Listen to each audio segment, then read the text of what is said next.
Ladies and gentlemen, good day and welcome to the Q1FY27 results conference call hosted by Samvardhana Motherson International Ltd. As a reminder, all participant lines will be in the listen-only mode, and there will be an opportunity for you to ask questions after the presentation concludes. Should you need assistance during the conference call, please signal an operator by pressing star then zero on your touchtone phone. Please note this conference is being recorded. I now hand the conference over to Mr. Laksh Vaman Sehgal from Motherson. Thank you, and over to you, sir. Thank you, and good evening, everyone. And thank you for joining us for the Q1 FY27 earnings call of Samvardhana Motherson International Ltd. We are pleased to report our highest ever quarterly revenue in Q1 FY27, driven by robust performance across our businesses. Revenue grew by 17% year-on-year and 3% sequentially during the quarter. It is worth noting that historically, Q1 has always seen a sequential decline in revenue over Q4. This year, however, Q1 revenues came in higher than Q4 FY26, underscoring the strength of the momentum across our businesses. The growth was driven by healthy performance across all our core businesses as well as our emerging businesses, particularly those built using our demo capabilities, namely consumer electronics and aerospace. Within wire harness, there was strong momentum in India, combined with a recovery in the North American commercial vehicle business, which drove 31% year-on-year revenue growth. The modules and polymer vision systems as well as integrated assemblies businesses grew in line with the industry. Our consumer electronics business continues to scale meaningfully. The third facility remains on track for commissioning in the third quarter of FY27 and will bring added upstream integration capabilities. CapEx for this third facility is expected to be approximately rupees 65 billion, spread over a period of 3 years, building manufacturing capacity of 40 million units annually at full scale. Our aerospace business delivered revenue growth of over 20% year-on-year, while the order book grew by more than 17% since FY26 end, giving us strong visibility on future growth. EBITDA grew by 26% during the quarter, ahead of revenue growth, but with EBITDA margins improving by 60 basis points year-on-year. This improvement was primarily driven by the modules and polymer business, wherein the restructuring initiatives undertaken over the last 1.5 years to breathe with the market helped absorb input cost inflation and deliver year-on-year margin improvement. Normalized PAT grew by 55% in the first quarter of FY27, driven by the scale-up across our businesses. There was no one-off items impacting PAT this quarter. Adjusted for the normalization in the base quarter, the Q1 FY27 PAT grew 102% on reported basis. These results were delivered against a genuinely tough external business environment, which makes this performance all the more meaningful. Globally, the light vehicle market and industry degrew by 1.8% year-on-year during the quarter, led by weaknesses in China, the largest automotive market, which degrew by 3.1%. South Asia, led by India, was a clear bright spot and continued to see strong growth. Planned European OEM launches are expected to support industry growth in the quarters and years ahead. On the commercial vehicle side, a recovery in North American market helped sustain the CV industry's growth momentum, which is estimated to have grown 5.4% year-on-year. The outlook for the CV industry remains favorable through FY27. That said, certain developments did weigh on the business during the quarter. Copper prices continued to rise up 4% sequentially, following increases of 13% and 16% sequentially in the third quarter of FY26 and the fourth quarter of FY26 respectively. On a year-on-year basis, copper prices are now up 40%, creating near-term input cost pressures, as these costs are typically passed on to the customers with a lag of 1 or 2 quarters. Geopolitically driven crude price inflation also pushed polymer prices in Germany up by 55% year-on-year and 66% sequentially. This primarily affected our MPP and Vision System divisions. Nonetheless, Both divisions held flat to improving margins, aided by ongoing cost optimization initiatives. We continue to work with our customers to pass on these higher input costs. Freight costs were similarly affected, with the World Container Index up 40% year-on-year and 83% sequentially. In certain instances, we incurred additional costs to ensure timely delivery to our customers. Detailed divisional performance and the underlying drivers of revenue and profitability are covered on slides 15 to 18 of the presentation. With that, I will now hand over to our CFO, Gandharv, to take you through the key highlights on capital allocations, our balance sheet, and recent M&A activity. Gandharv? Thank you, Vaman. We continue to invest heavily in CapEx during the quarter to build future revenue streams. We spent rupees 1,614 crores on CapEx in the first quarter, in line with our full year guidance of rupees 6,000 crores ±10%. This represented 52% of the quarter's EBITDA invested across growth, backward integration, and maintenance CapEx, and should support both business expansion and margin improvement going forward. 3 plants were operationalized during the quarter, and we currently have 13 facilities at various stages of development, of which 10 are expected to become operational during the course of this year. Despite this continued investment in growth, we further improved our leverage position. Our leverage ratio is now at an all-time low of 0.8x times, well within our financial policy ceiling of 2.5x and our internal aspiration of staying below 1.5x. This reflects the financial discipline we continue to maintain across the organization. We also made further progress on the inorganic growth front during the quarter. We announced the acquisition of Shenzhen Autocruise, a company primarily engaged in interior and exterior digital vision and monitoring systems.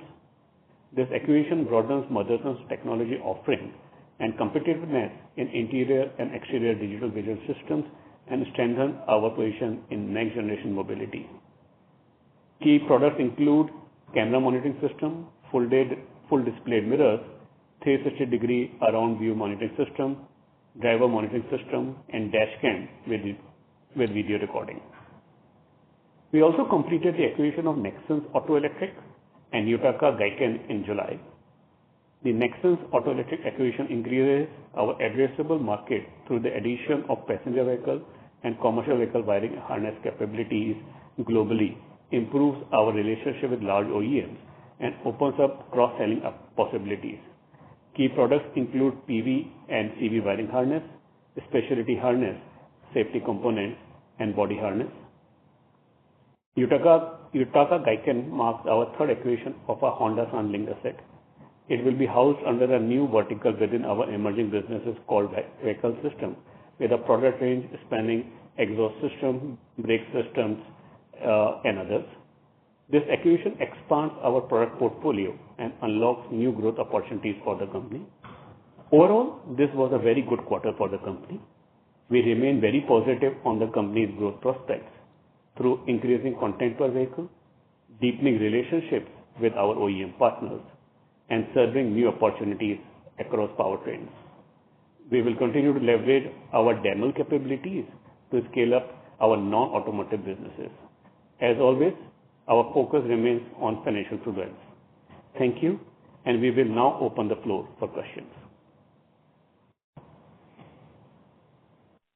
Thank you, sir. We will now begin the question and answer session. Anyone who wishes to ask a question may press star and 1 on your touchtone telephone. If you wish to withdraw yourself from the question queue, you may press star and 2. Participants are requested to use handset while asking a question. Ladies and gentlemen, we will wait for a moment while the question queue assembles.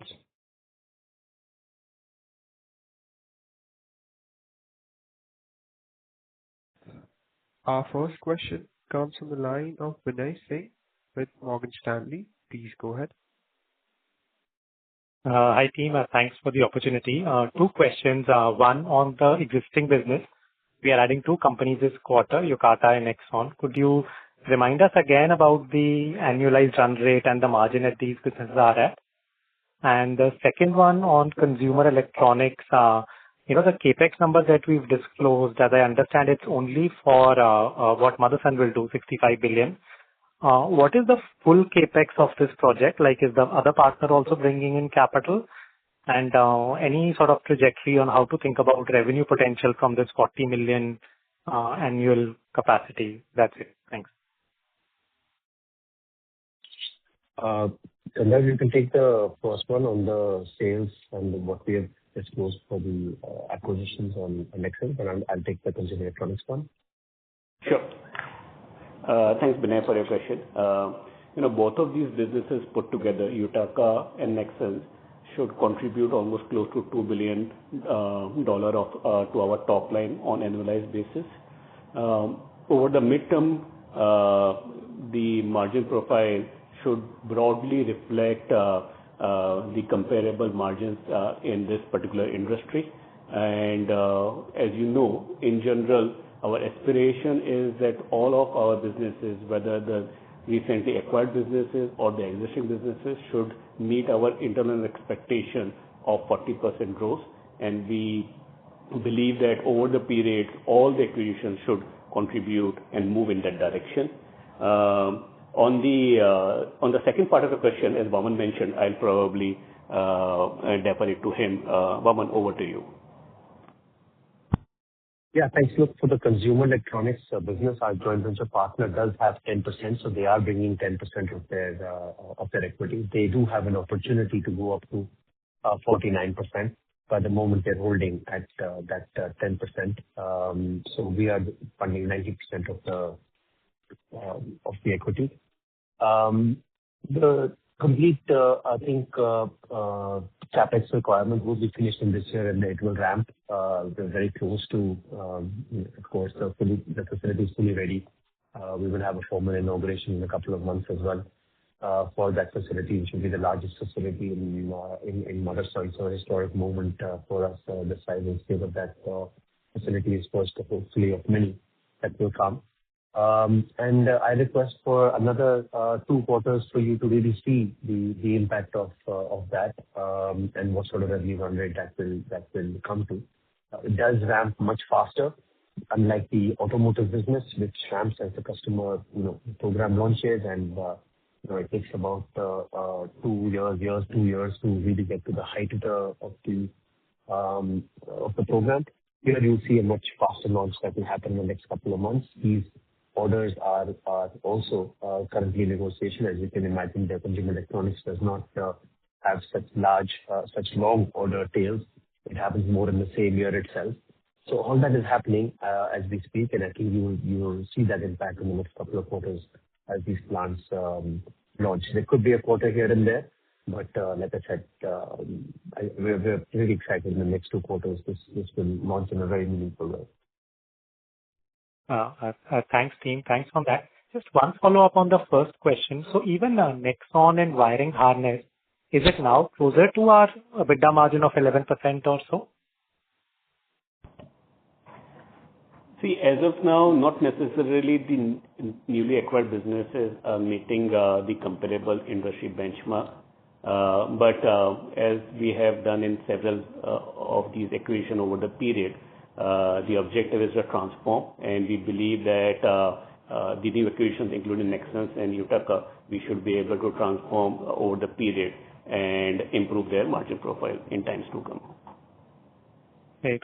Yeah, I think thanks, to add on, just to add on that, look, I think these are meaningful and strategic acquisitions for us. The size and scale of our wire harness business is, of course, much larger than what we have acquired from Nexans. So we are very much excited about the possibilities of clubbing together our purchasing and driving synergies together, which we have done, if you have seen with how we did with MWSI, PKC. So I'm sure that the wire harness team is extremely excited about this opportunity. Yutaka brings in completely new products for us, so it perhaps will take slightly longer as we get more comfortable and understand how to drive more synergies with this. But again, opening up new customers, opening up new locations for this business, and bringing in vital capability to increase our product portfolio that we can bring to all the other customers as well. Of course, that takes a little bit of time, but that should, grow up nicely. So we're very excited about these two acquisitions. Great. Thanks, team. Thanks for that. I'll come back in the queue.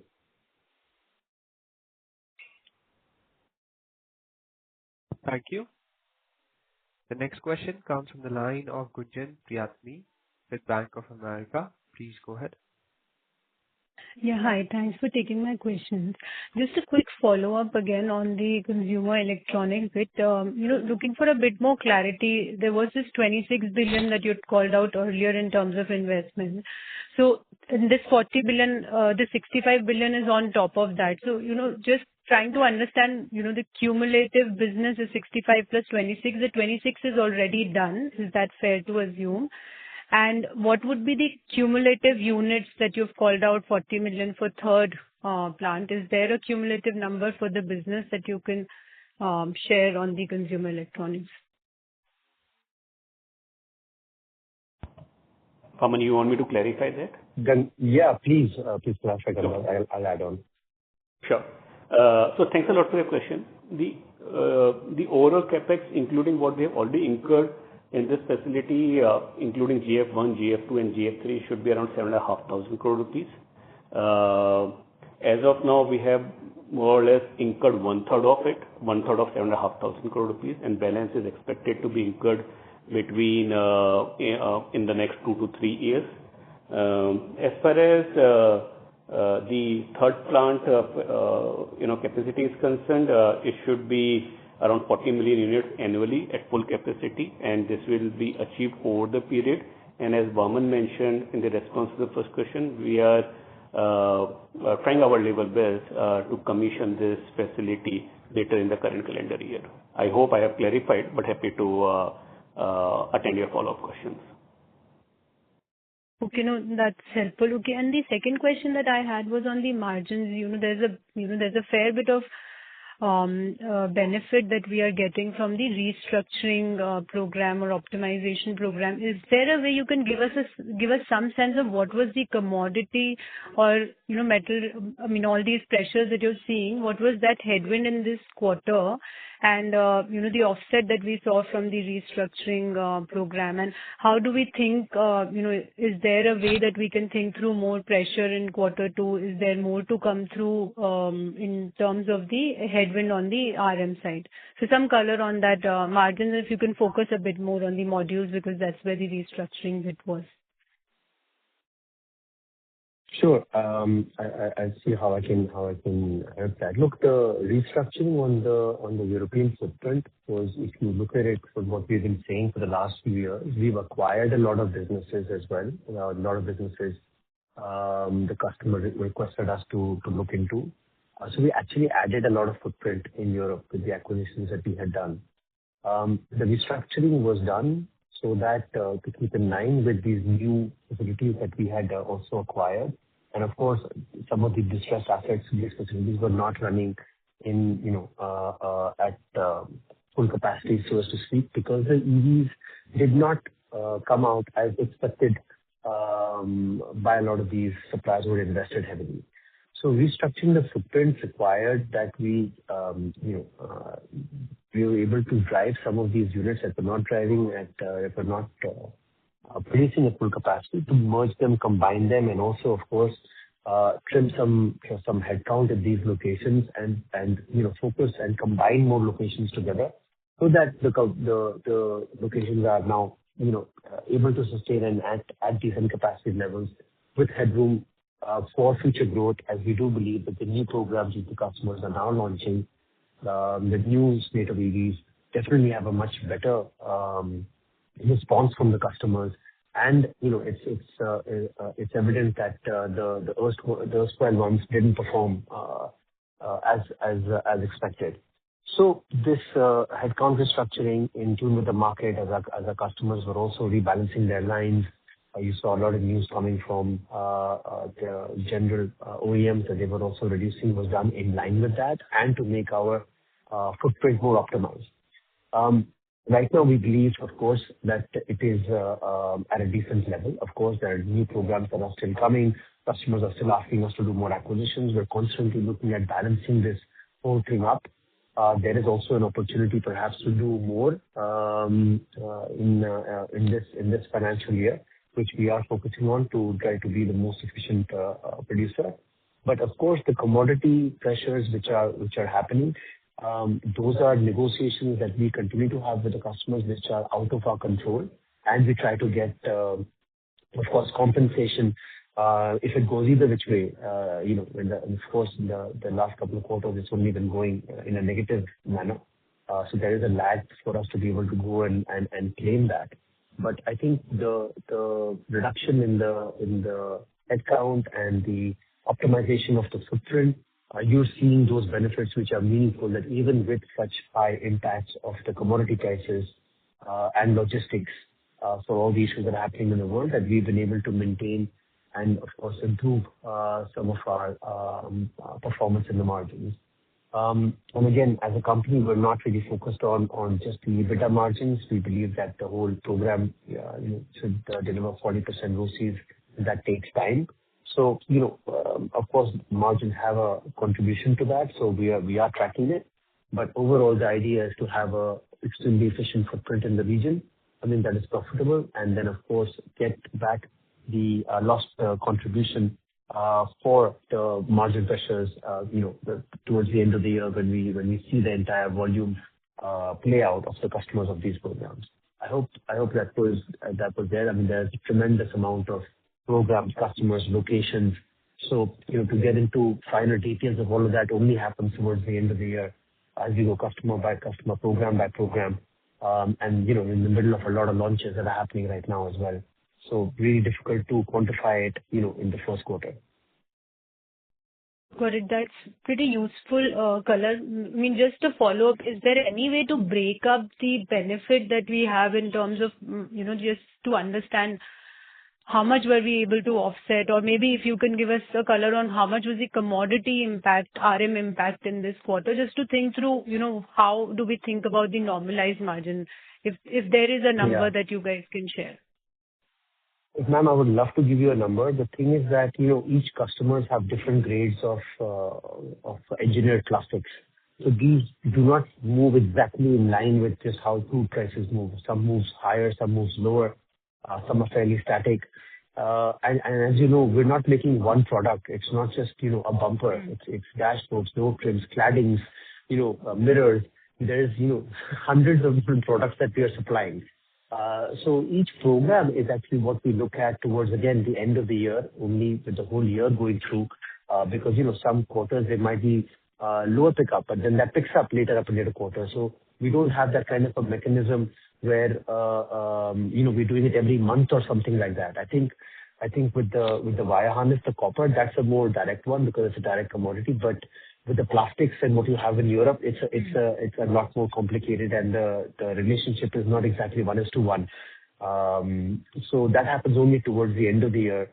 That's why you see most of our Q4s are the ones where we have the strongest kind of performance, because all the nettings and all of that kind of happened in that quarter. And the volume also is enough time for the customer to understand that it's a meaningful impact over the year, and we're not going back every single month or something like that. Of course, if the impact is, there's something which is really out of the extraordinary, like in terms of some of the logistics costs because of what happened in Strait of Hormuz or stuff like that, we look for immediate support on things like that. But mostly these volume compensations and what happens on commodity price happens, it doesn't happen every month or so. Usually there is a little bit of lag in time that the customer needs, and also some time for them to catch up on their models. Would really be able to talk more about that in Q4 and what kind of numbers, that kind of impacted. I think that will be the right time to discuss that. I think what you should take heart is that, look, even in probably one of the most difficult quarters in terms of fluctuation of commodity prices and logistics and what's happening in the world, we were able to, hold margins, improve margins, which means that the other actions which we have taken to right-size our operations has really worked and helped us in our favor. And, again, the customer is really appreciating us because there are not, so many strong suppliers with a strong balance sheet and performance like us, and hence we're also getting a lot more growth opportunities. We've just announced 2 more acquisitions, and our balance sheet is again at one of the strongest points. So I think you should really take a lot of strength from this kind of reporting that we are making, that we're in good shape. Got it. No, that's really helpful. Best wishes. I'll join back. Thank you. Thank you. Thank you. Thank you. The next question comes from the line of Aman Pirani with JP Morgan. Please go ahead. Yes, hi. Thanks for the opportunity. 2 questions. One related to the quarter on wiring harness. Now, you mentioned that, obviously copper prices went up and margins were impacted by the denominator effect and the pass-through. But if I look at the numbers, honestly, it doesn't look like there has been any impact. And I just wonder how much higher the margins could have been if, the commodity was not there. So are there any, like you have spoken at length about the polymer, is there any structural cost changes, any mix changes which are helping the underlying margins for wiring harness? Because given the commodity and the copper inflation, a 30 basis points margin impact is, at least in our view, not really anything material. So what's going on there, if you could help us?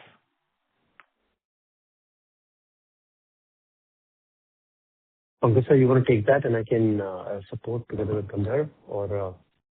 No, I can explain that. So basically, while copper has gone up and there is an impact, as we've explained, that on a overall basis, we have a pass-through which has a lag of 3 to 6 months.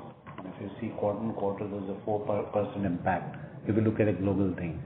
So the impact has been very, very high in India because the impact is also having the currency factor with the rupee depreciation. However, globally, if we look at it, the impact is not so much because if we are in Europe, that the impact has been in dollar terms, but in euro terms has been much less.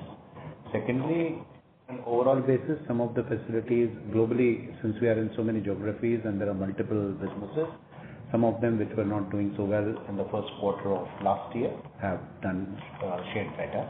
And the US market has also started to rise. So that has also given us a very improved performance compared to the last year. Okay, understood that. If I could add, I think this is a really fantastic performance by the wire harness team. In the last few years, the China volumes significantly impacted, and the US also was seeing slowdown. So we really worked hard at, again, chipping away at the cost base that we have for these businesses. And now that those markets are coming back, I think you're seeing that the impact of what happened in India with the wage rate increases and the copper hitting harder here. Overall, it was fairly muted because of the diversification, the cost improvement actions taken by the teams.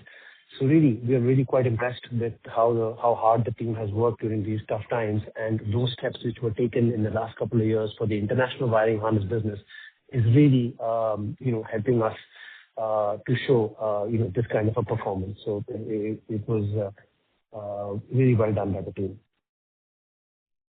Yes, I mean, a very good performance here as well. Thanks for that. My second question is slightly more medium term. In your automotive business, obviously Europe is a large part of revenues across segments, and even China is an important part.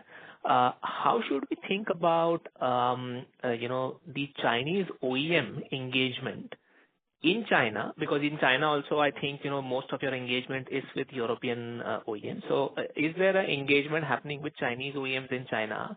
And the medium-term question is with respect to Europe, because as these Chinese are already gaining market share in Europe and planning to put up facilities in Europe, do you think that there will be engagement for you with Chinese OEMs? How should we think about the medium-term opportunity here? Because it looks like the European OEMs at the margin are losing some share to this new competition.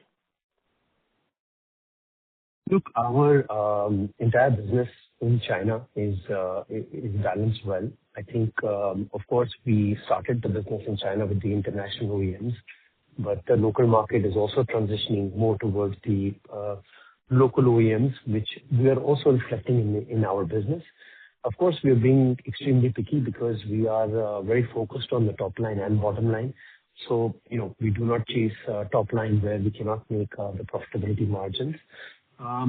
So we have seen a lot of the local Chinese OEMs also been added to our product mix in China. However, we still are with the largest share of the business still with the international OEMs with the local JV partnerships in China, which I think is still holding on and doing well. Yes, the numbers have come down, and we have seen a little bit of shift towards that, the Chinese OEMs, which our businesses are also making that shift.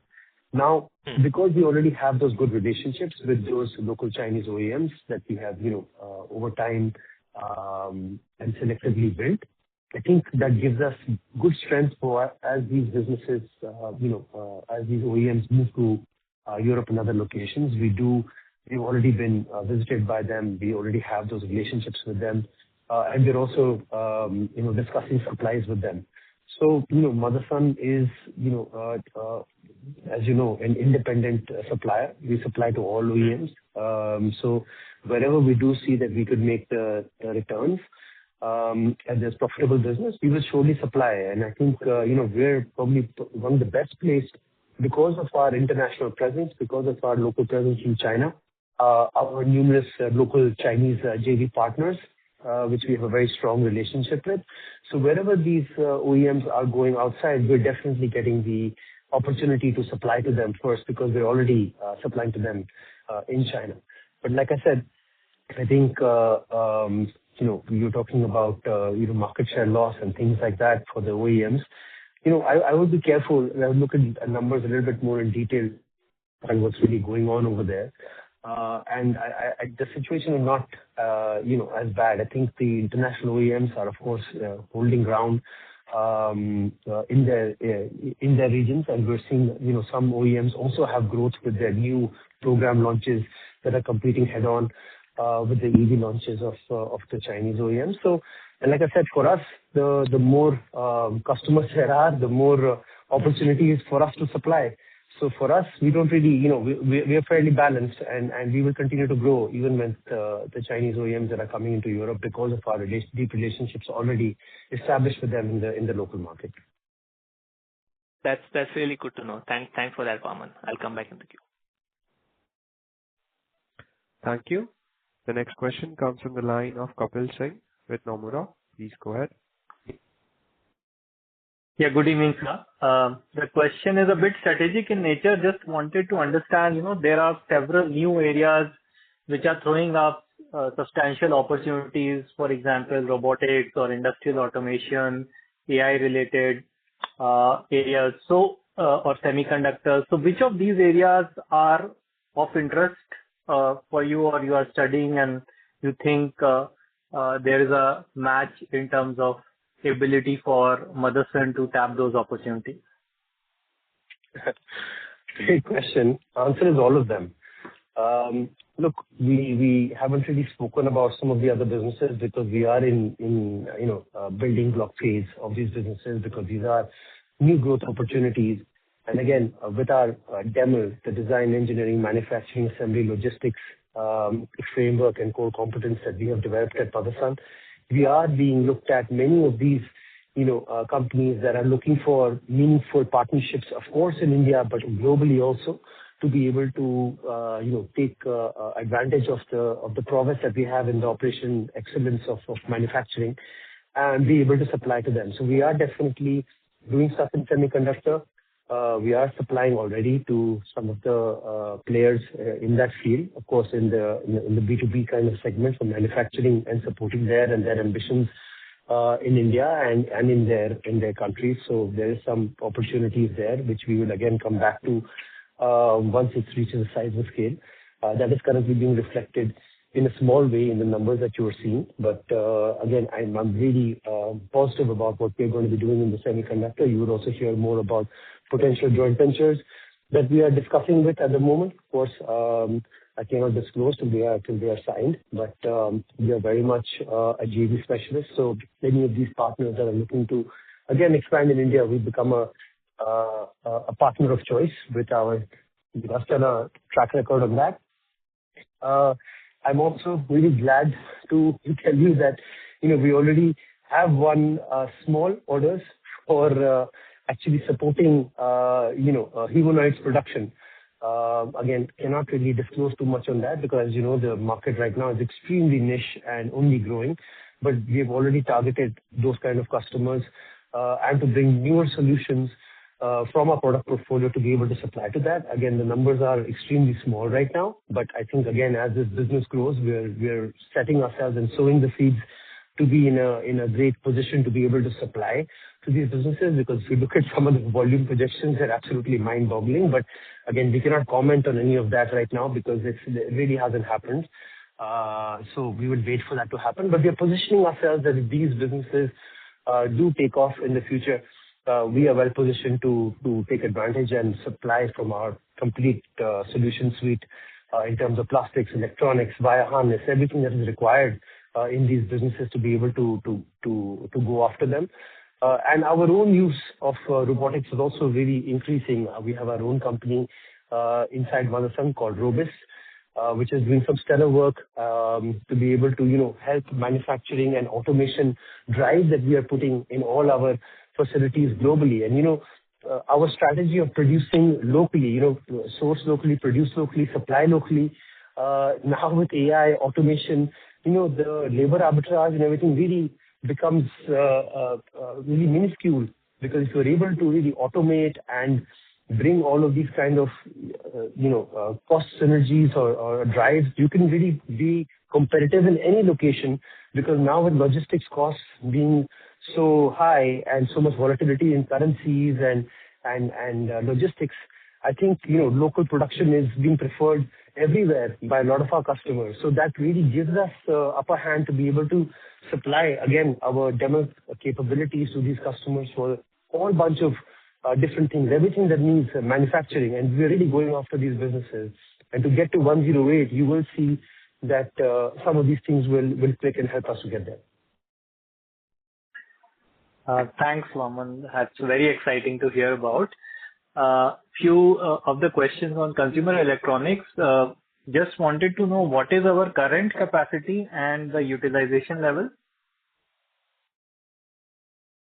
So it's again, I can't, tell you too much about those numbers. The current two facilities are a fraction of what the new facility is going to be at. And these were just to prove it out that we could do it, and we have experience, because this is the largest facility in Motherson Group. So you can understand the size and scale of this. The factory is the size of 33 football fields in a row. So in that sense, the first two facilities were just prototypes and I think small batch productions just for the process. It's a 17-stage process to make the glass products that we do. So highly technical, requires a lot of engineering, a lot of getting used to, and the scrap rates and everything are like even a small fraction one is a meaningful impact. So to really get it right, to understand the chemistry, to understand how to deal with glass, extremely fragile, it scratches very, very easily and gets completely rejected. So very different to what we've been doing in some of the other products portfolio. So again, I think you guys have to be just a little bit more patient with us. I think 2 quarters you will see that. And like I said, we can give you a volume kind of growth, but what kind of revenues and all that generate depends on the programs, depends on the features, depends on what we finally win, which is all happening as we speak. So please just be a little bit more patient. I know we've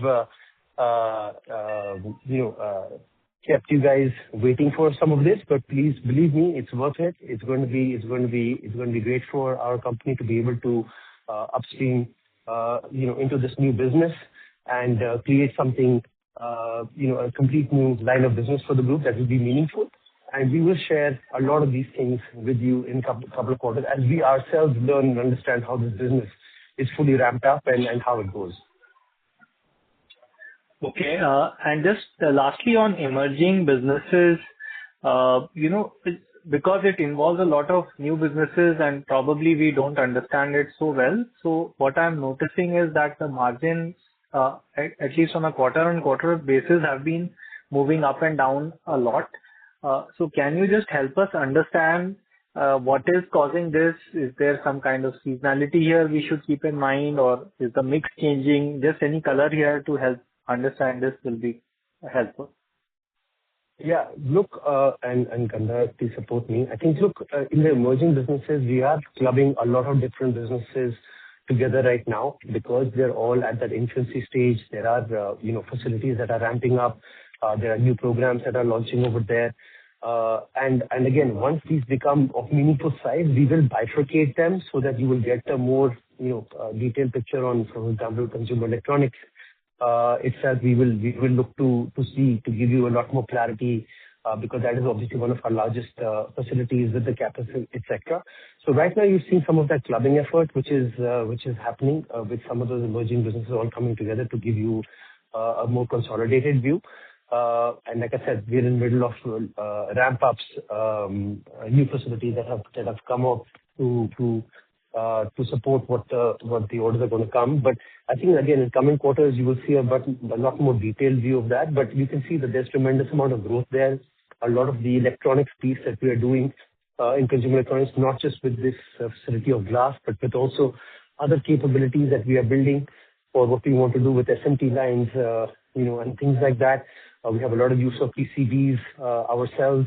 So there are a lot of things that we are thinking and trying out ourselves, which is there. But again, I think in a couple of quarters, by the end of this year, you will see a lot more clarity on that as some of these things come up to full swing, and we are kind of fully ready to present to you what we are doing in some of these new growth areas. Thank you so much, and look forward to that. Best wishes. Thank you. Ladies and gentlemen, in order to ensure that the management is able to address questions from all participants in the conference, please limit your questions to 2 per participant. The next question comes from the line of Raghunandan NL with Nuvama Research. Please go ahead. Good evening, team. In the investor presentation, thank you for sharing the quarterly region-wise revenue mix. That is very helpful. On my first question, with the Nexans acquisition, will the existing India business, for instance, Johnson and Motherson Wiring India, benefit from the support, like technology support, can there be synergy? Pankaj sir, you want to take that? Yeah. Raghunandan, obviously, wherever we do business, we always support. So if there is something which is required in the Indian market, that will always be available. So at the moment, both SAMIL's continuous knowledge gain and the company in India is supported by Sumitomo-san, MSW, and Kyungshin is supported by Kyungshin's technical knowledge, because that's dedicated to Hyundai and Kia businesses. Whatever we gain knowledge anywhere in the world is obviously available to our child companies. Noted, sir. Thank you. Sir, going back to consumer electronics, for FY26, it is great to see 1,300 crore revenue and 8% EBITDA margin. This increase in capex to 7,500 crores, if I assume 2.5 times gross asset turnover, it can go as much as 20,000 crore revenue by 2030 with double-digit margins. Do you think something like that is realistic and achievable? Look, we cannot give you any forward projection, but of course you have to understand that where these facilities and things that we are putting in will be one-time kind of investments for this facility, and we will hopefully be able to reap the rewards of it for the next 20 years from the facility that we do put in. It's not something that is only for this program or something for like. So please do have heart. These are really flagship kind of investments that we are making in these things. And then, of course, over the years, we do see this business also being able to give us 40% ROCEs as we grow. How we have to get there, of course, it's an uphill climb, but I think the most important thing is to be able to show to the customer that we can ramp very, very large facilities in new product lines, with new customers, with new quality specs, and do that very successfully. And I think this is just first of many. And hopefully, with the launch of this, we will be able to showcase to this customer and to other customers that we could now perhaps attempt to double the size of this facility with our capabilities, with the learnings and everything that we have got. So definitely looking to ramp from here. Of course, a lot depends on the product actually that we win, because it's a fairly diversified kind of a product. Applications are very, very large.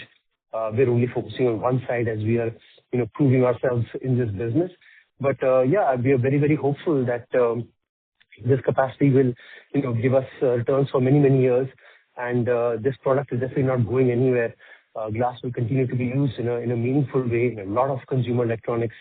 And we hope to give you a lot better returns than what you're seeing right now at the startup phase when it's at the ramp.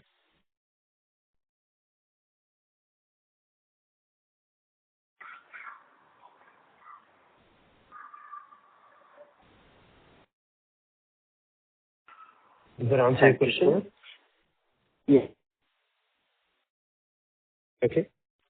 Go ahead.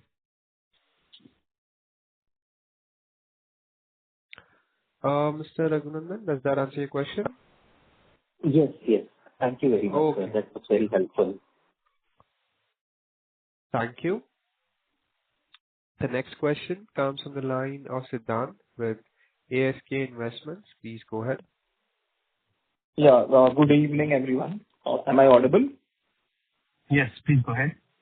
Yeah. So my first question is just a clarification. When we say that 38% of the wiring harness revenue came from India, we are including 100% of the Motherson wiring business, and then later on we are deducting the 100% under the JV method. Is it right?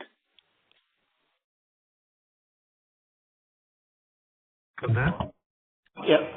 Vaman, I'll take this.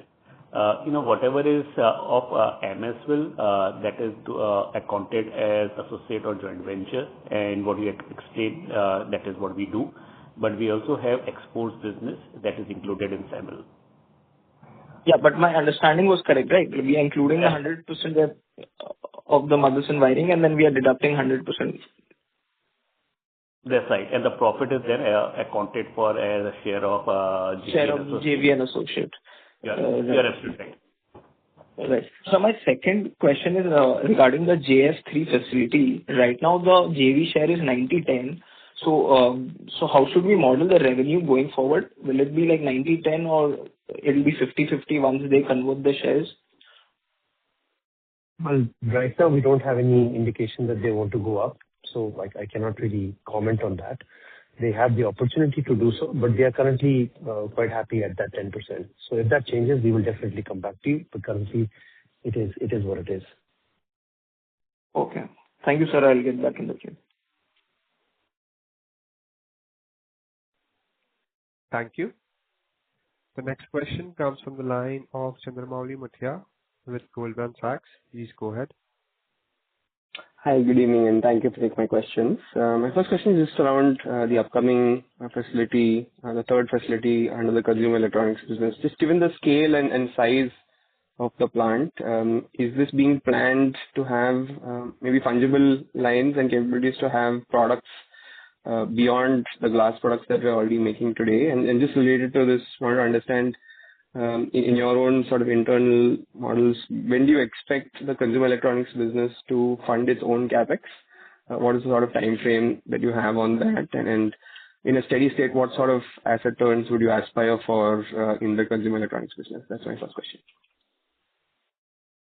Okay, thanks for that. Look, in the consumer electronics business, like I said, this current product is glass, and the applications are large.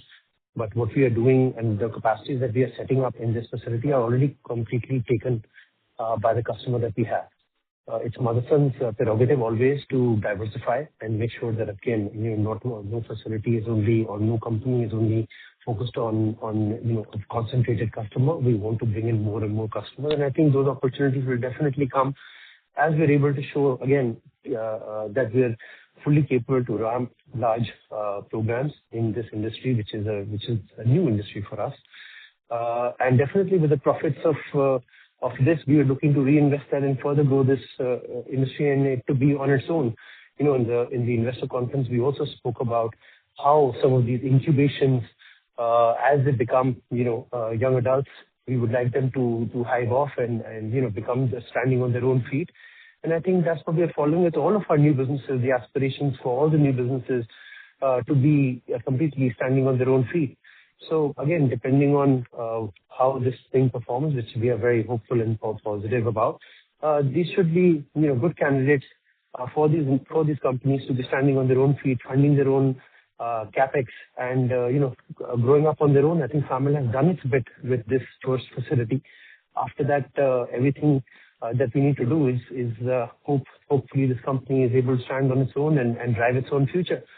And that was the whole strategy behind incubating all the new verticals in SAMIL.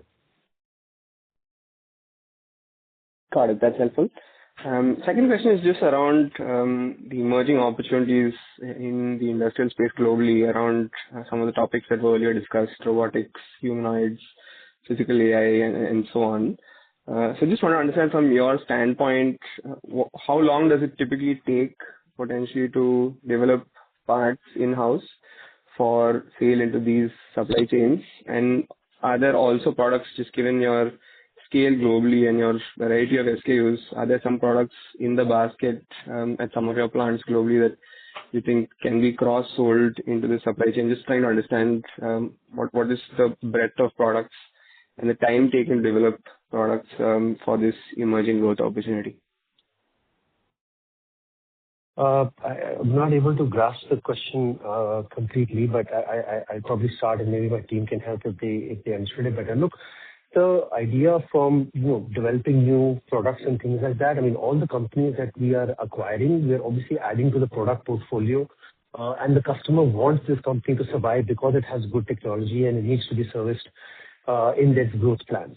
Our idea is always to be able to take the existing products. Can we show them to more customers? Can we take them to more geographies? We did that very successfully when we acquired SMR, for example. There were numerous technologies on the rear view mirror that we were able to bring into the Indian customers that saw a lot of value in these new attributes that were coming out in, let's say, the European cars. And we had a lot of success with things like that. So it's not just about, of course, we're continuing to spend money on our development of our feature-rich content, because if you look at the key real estate in the car and look at all the electronics and the features and the attributes that are coming, we own that real estate. If you're looking at all the electronics for exterior environment that comes in the front bumper, back bumper, exterior mirrors, that's our real estate. If you look at all the features that are coming in the interior, it's coming on the dashboard, it's coming on the doors, that's our real estate. So the huge opportunity there to be able to, again, continually develop more and more features. And that's why we say that, we're not producing something like static like cement or something like that, which is, the same, with perhaps small changes that go into the compound, but actual features and the amount of products that go inside our product continuously changes with every new program, which allows us to bring in, again, new electronics, new touch and feels, new materials, new ways of processing, and all of that kind of, is our core competence, which we are able to go to the customers and help them achieve their goals of driving the value up in their products, and also, better ways and sustainability drives to be able to change the way that, some of these things have been done historically. So a lot of avenues of growth.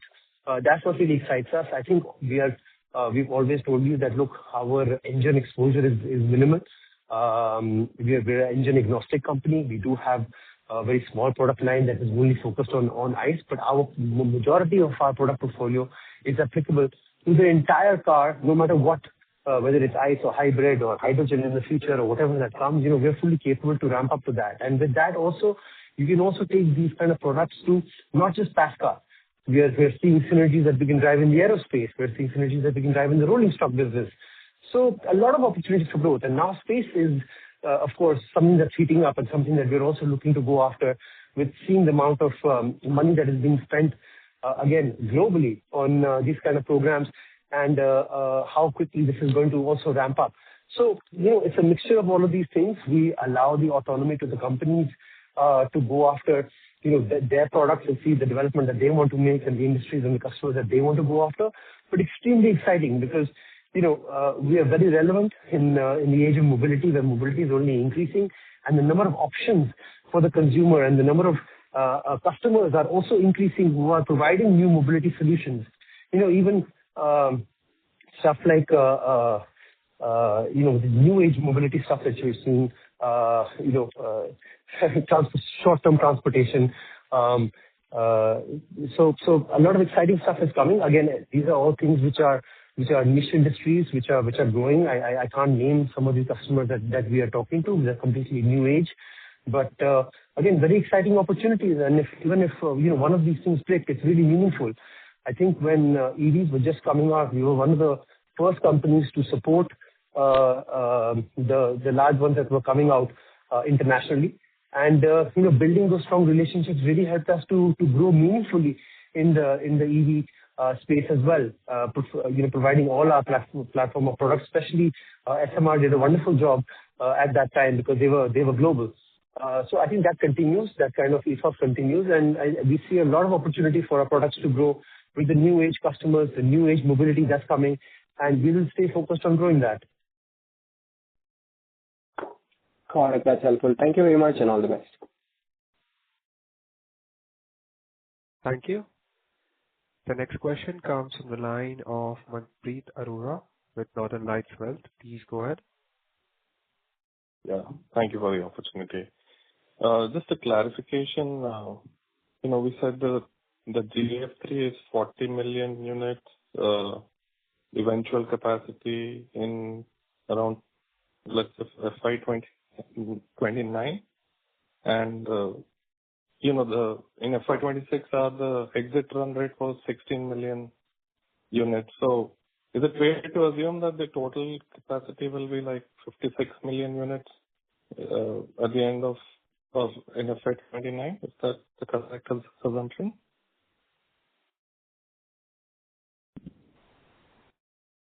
Again, yes, and thereabouts. I think, again, depending on the program that we win and the number of, processes that product has, that we could definitely do a little bit more than that or less, depending again on the programs.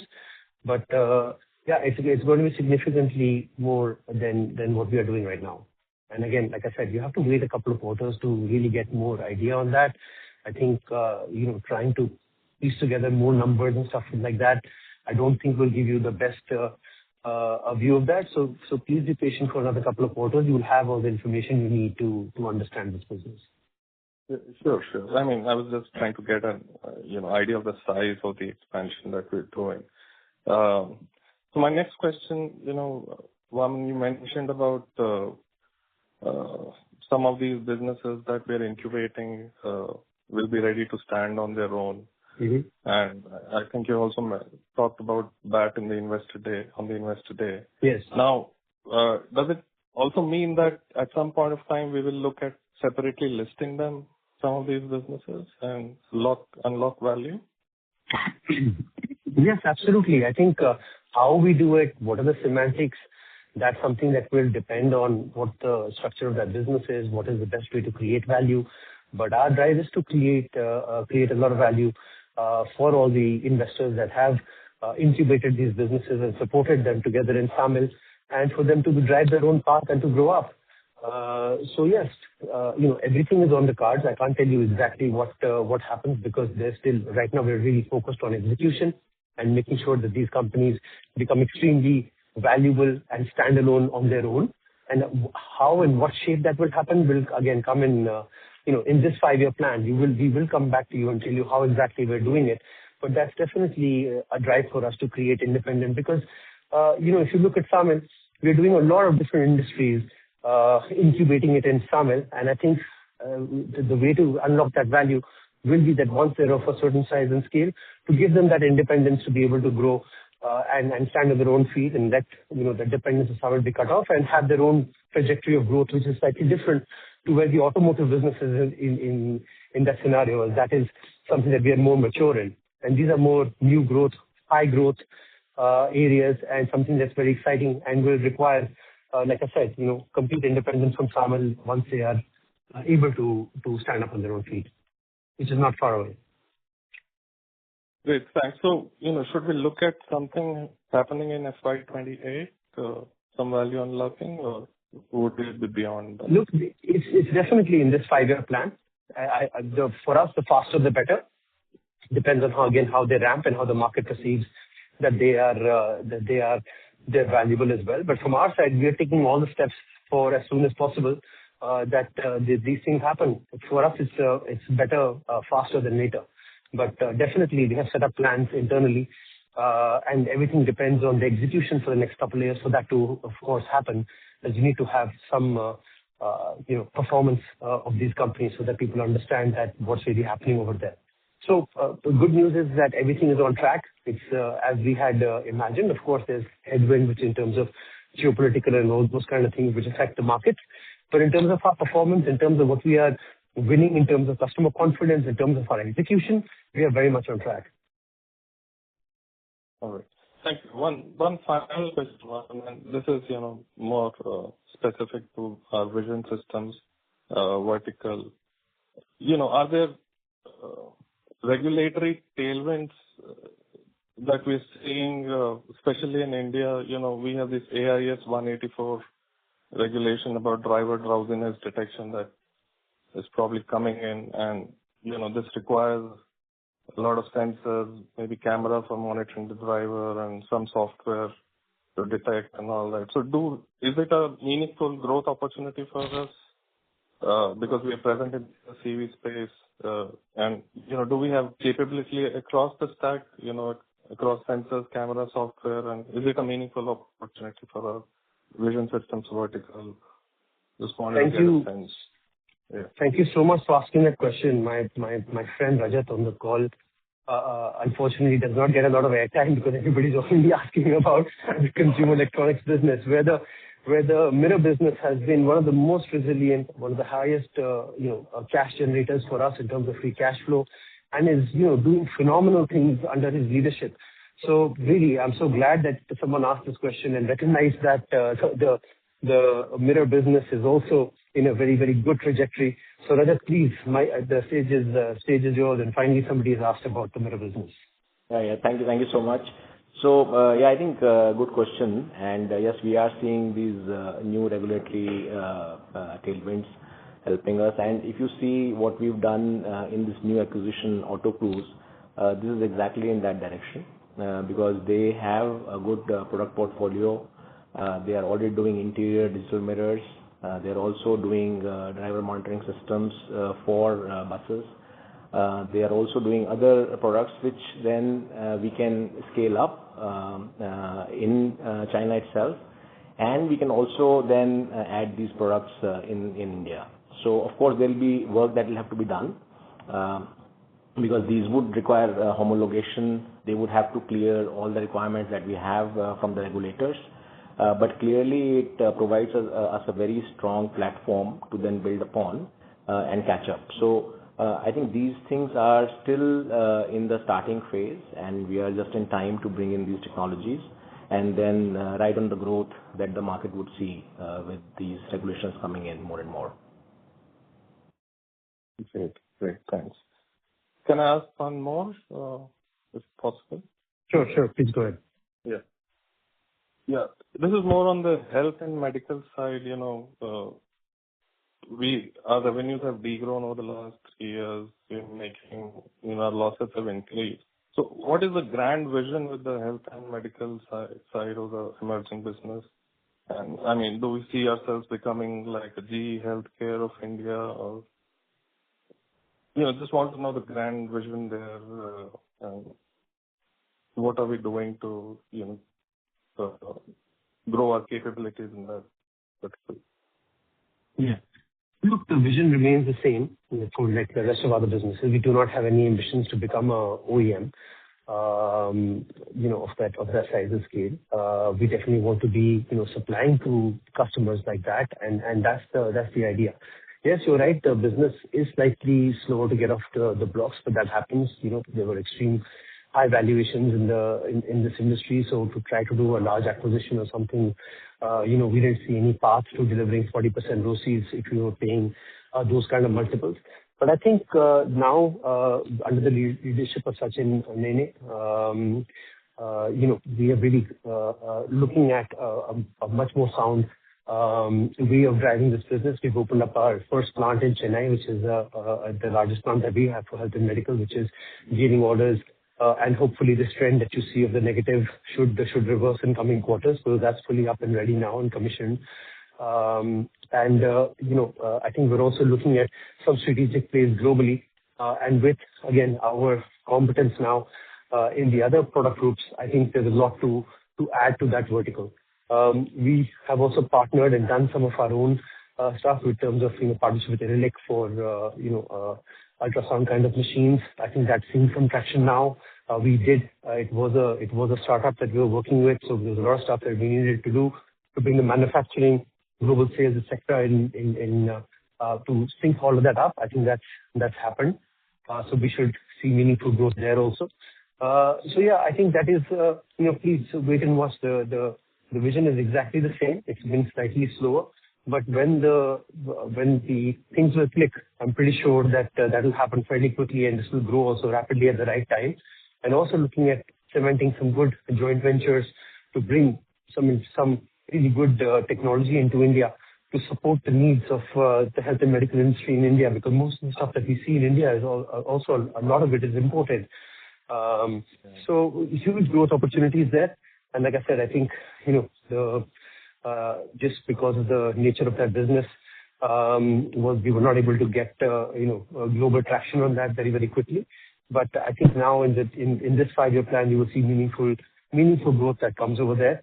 And I'm sure the teams will show you a good performance by the end of this 5-year plan. Great. Thank you. Appreciate your time. Thank you. Ladies and gentlemen, that was the last question for today. I now hand the conference over to Mr. Vaman for closing comments. Thank you so much, and thank you for all your questions. I think, again, you've seen a really resilient performance by our group in really tough, challenging conditions. I think the operating teams are completely flat out, combating all of these things, and yet showing you these impressive performances. One of our strongest performance in Q1. So we're extremely proud of what we have built. I think you are seeing the full engine of Motherson, running now with the demo capabilities that we've been hopping on and building on as a platform for the last so many years. And we're really excited of upcoming quarters and extremely bullish about where we go from here. So look forward to your support and see you all in the next quarter. Thank you all so very much for your time. All the best. Thank you. Bye-bye. Thank you, sir.